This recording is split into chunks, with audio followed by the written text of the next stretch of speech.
Yeah, so after a hard-fought loss last week, 42-13 versus Klein Collins, Willis is trying to make a comeback this week in their first district game of the year. Today, they're looking towards number 7 Jermaine Bishop to provide explosive plays for the offense down the line. Also, Coach Trip Miller was mentioning today they need to limit turnovers, as last week they had 4 turnovers in just the first half and 1 on special teams. Back to you. Yeah, after an early score in the first half, Coach Trip Miller actually went to the sideline and was telling the guys, good job, good job, good job, and give them high fives all around, because today they wanted to start fast and they wanted to start explosive. That's exactly what they did, scoring within the first 6 minutes of the first quarter.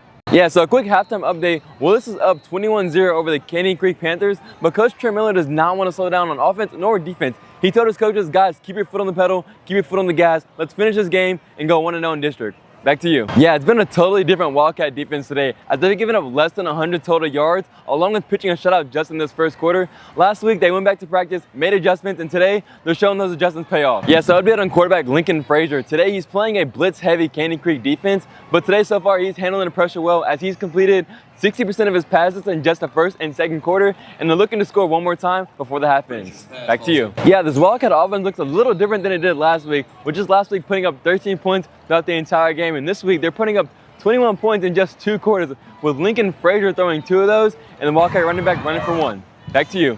Yeah, coming out of halftime, Willis actually decided to do an onside push-type kick just to illustrate what was said in the locker room, which is, guys, finish this game strong and let's go 1-0 to start district play.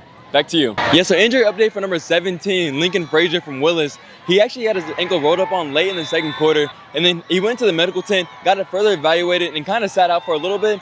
But coming out of halftime, he had his ankle wrapped up in a lot of tape just to allow it to have some stability. And then coming out in the third quarter, he actually delivered a 40-yard strike to number 7 for a touchdown.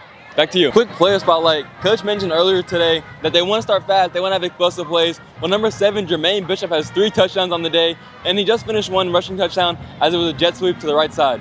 Back to you. As you can tell, the crowd is trying to get back into this. However, the score is 35-0. As much as they can do, Willis is still going to take control of this game, going 1-0 in district play. Yeah, as the game's coming to a close, it was an impressive bounce-back win by Willis in all 3 phases, from special teams, defense, and offense. Willis is looking to take this momentum into next week as they face the Woodlands High School. Back to you. Quick injury update on number 7, Jermaine Bishop. He went to the sideline after he scored his touchdown, pulling out his hamstring, saying his hamstring hurts. They took him to the medical tent, gave him further evaluations, and now he's back on the field. Back to you. And having such detailed practice and having those hard practices come up, next week you have a big game against the Woodlands High School. What needs to be done going into this practice next week to make sure y'all are prepared for the Woodlands? Just staying locked in the classroom too, because grades are coming up, and